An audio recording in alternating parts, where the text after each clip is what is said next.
Buen día para todos, mi nombre es Marti Viviana Forero. A continuación voy a presentar el capítulo 6 del curso de Lengua Materna 2, que es el contacto del español con el inglés en los Estados Unidos. Los temas a tratar son el español colonial en Norteamérica, la evolución y expansión del español en el contexto estadounidense, la continuidad generacional del español en Estados Unidos, el aspecto socioeconómico y la influencia de géneros, la variación del español en los Estados Unidos, el cambio de código, el sistema verbal y por último las conclusiones.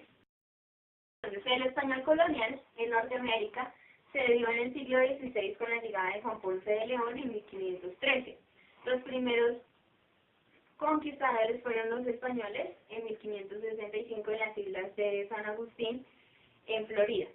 San Agustín sirvió como un enclave para las rutas comerciales debido a la protección del cargo de marino, los metales preciosos y los recursos humanos debido a los constantes ataques piratas que se daban entre España y el Caribe. En Florida, en 1763 pasó a ser territorio británico, pero en 1783 pasó nuevamente a manos españolas. Aconteció que en 1598 Juan de Oñate declaró a Nuevo México parte de la jurisdicción de la corona española. Por lo tanto, Nuevo México pertenecería en ese entonces al control político español. Pero este permaneció hasta 1821 cuando se independizó.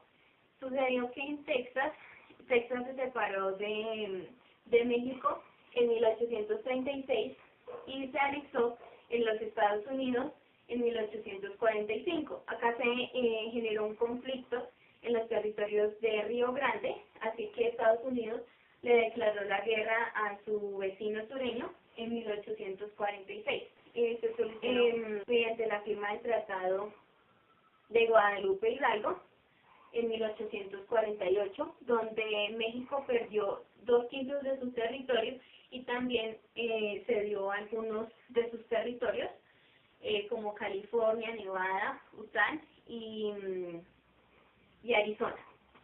Hispano-estadounidense en 1898, Estados Unidos, cuando ganó la guerra, tomó posesión de los territorios de Cuba, Puerto Rico y Guam. Cuba se independizó en 1902, pero Puerto Rico y Guam aún siguen bajo el control político estadounidense. Aquí hizo un comentario sobre que en el siglo XX el español no se consideraba una lengua inmigrante o de transición, sino que simplemente era una variedad dentro de los Estados Unidos. En el segundo punto a tratar es la evolución del español en el contexto estadounidense. Entonces acá hacemos énfasis en el trabajo pionero de Aurelio Espinosa, donde hace una introducción en la fonética y lengua escolar. Aquí se basa en que él se da cuenta que los niños hispanos también hablan en inglés, al igual que los niños anglos, pero que los españoles tienen ambos más deficientes. Se aconteció la inmigración mexicana, que es que el 67% de la población mexicana influye en la población estadounidense, lo que quiere decir que se genera una posible amenaza al bienestar socioeconómico, cultural y lingüístico en Estados Unidos, debido a que la población mexicana es monolingüe y la mayoría de su población es analfabeta. Acontece también la migración puertorriqueña, que a pesar de que Puerto Rico tiene gran influencia del inglés en los campos políticos, el español sigue siendo la lengua nativa en la mayoría de su población. El 80% de inmigrantes se van para Nueva York, y esto es debido al aumento de pobreza, los bajos salarios y el aumento de crímenes como posibles razones para esas inmigraciones. Se da la hispanización de Miami, que es que la mayoría de los inmigrantes son latinoamericanos. Entonces acá se generan, debido a los conflictos armados, por ejemplo, acá en Colombia, en Venezuela por el control político y los estamentos gubernamentales. También se originan en Argentina, que es donde se presenta el dólar, cuando se genera un conflicto entre el dólar estadounidense y el peso argentino. Acá se generó también un conflicto, siendo el más grave económicamente para el país.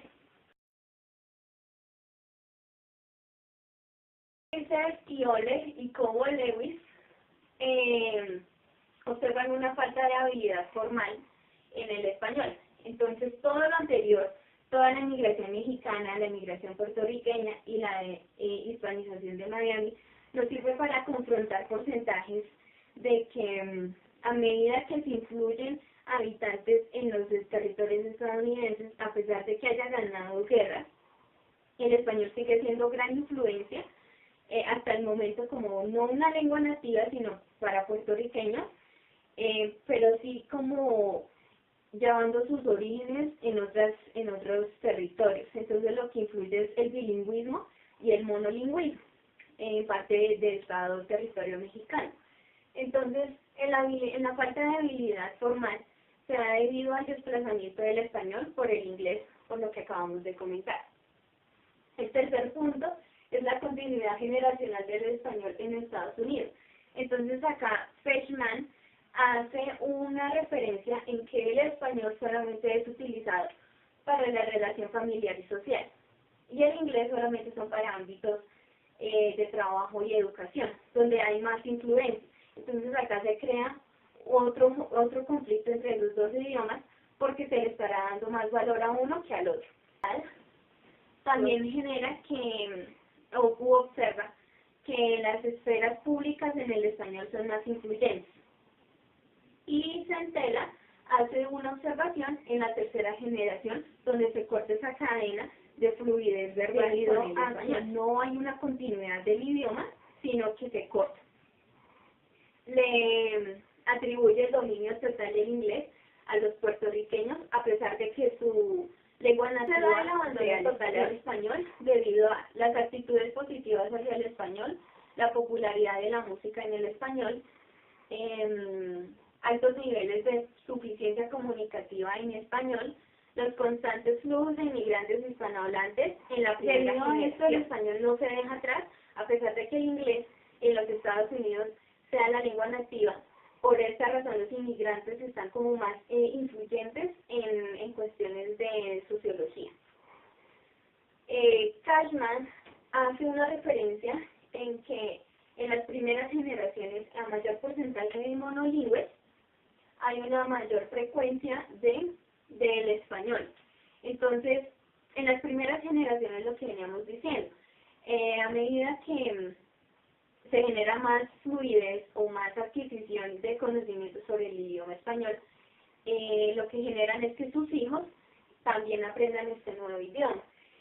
Cashman lo hace más referente a las redes sociales, en un estudio más pragmático del monolingüismo.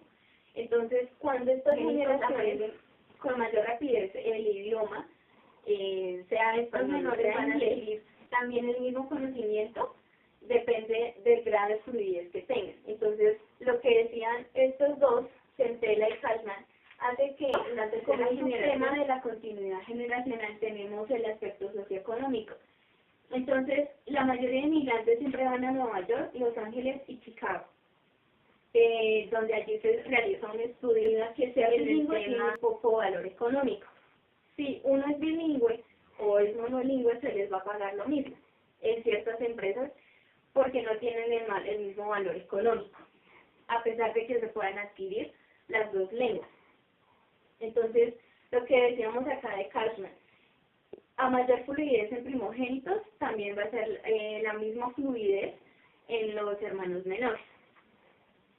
Tenemos como un subtema también la influencia de género, que es donde se hace en las mujeres hay una mayor adquisición del español, pero en los hombres hay un mayor uso del idioma. Digamos que es bueno saber español para ganar más dinero, pero se aprecia una mayor inclinación a usar el español entre hombres gays que entre hombres que se identifican como heterosexuales.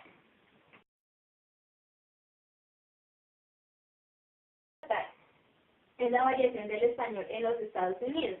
Acá se introduce el Spanglish. El Spanglish es como un tipo de préstamo de índole cultural o de expresiones gramaticales en los que de determinada lengua.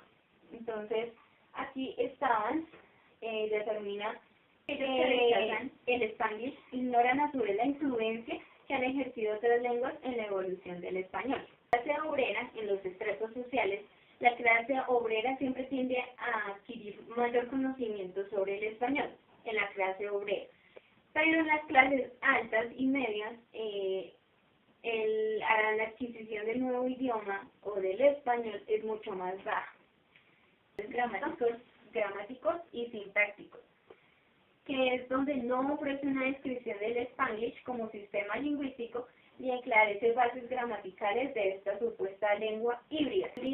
Odegaard hace referencia a que el Spanglish no se debe identificar como un sustantivo, sino como un verbo, debido a la frecuencia de la práctica del mismo idioma. Esto se debe hacer mediante rimas, bromas y versos o versificaciones, con que se pueda concluir el consenso lingüístico y que tal noción carece de fundamento, es decir, que a pesar de que se practique la fluidez en los primogénitos, a pesar de que las terceras generaciones rompan la cadena de continuar con la fluidez del idioma, no se puede concluir de un todo porque en la tercera generación se rompe esa cadena.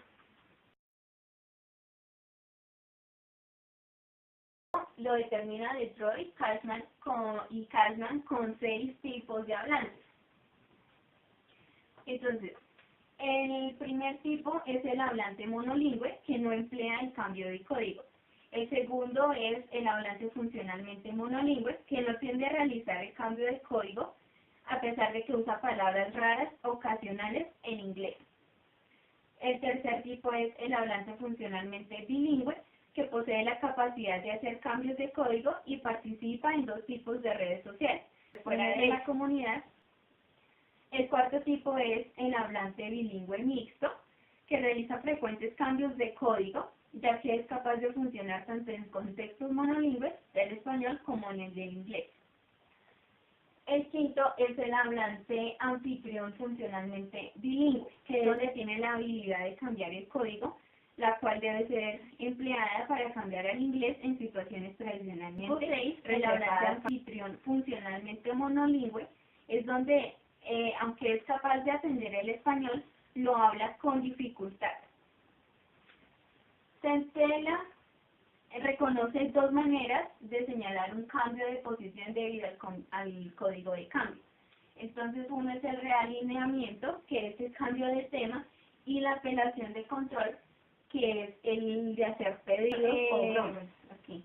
Este cambio de código no sirve como una estrategia de compensación, sino que cumple con propósitos pragmáticos y refleja un alto grado de destreza. En los tipos de hablantes hay de mayor a menor. Se puede adquirir con menor frecuencia el monolingüismo, a ser bilingüe, anfitrión o funcionalmente es la que se da en tipos de préstamos léxicos del inglés hacia el español.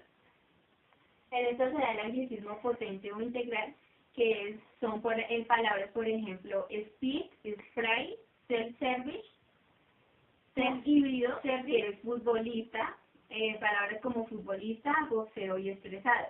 También tenemos creaciones pseudo-anglicismos, que son, por ejemplo, golazo, chequeo, parking. Y el anglicismo pragmático integral, que no son calcados, son, por ejemplo, OK, please y goodbye. Ahora nos remontamos a los tipos de préstamos. En el español de los mexicoamericanos, puertorriqueños y cubanoamericanos bilingües, hace referencia en las emigrantes de los Estados Unidos. Entonces tenemos 5 puntos claves de préstamo, que son el préstamo puro, que incorpora forma fonética y significado de la palabra, las creaciones híbridas, la parte nativa y más la parte extranjera, los préstamos por intrusión fonológica, influencia de la lengua, más la pronunciación. El calco sintáctico, que es la estructura general, significado, y es aquí donde reemplaza el significado extranjero. Y la extensión semántica, que es una palabra nativa con un nuevo significado.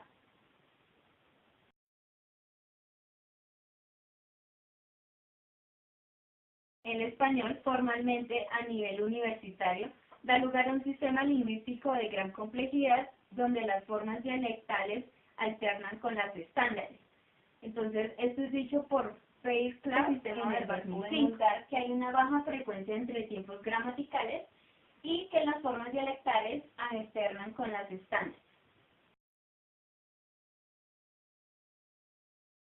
Tenemos que la estructura de la lengua inglesa tenga un impacto en variedades de español, en lo que se hablan en diversas comunidades bilingües en Estados Unidos.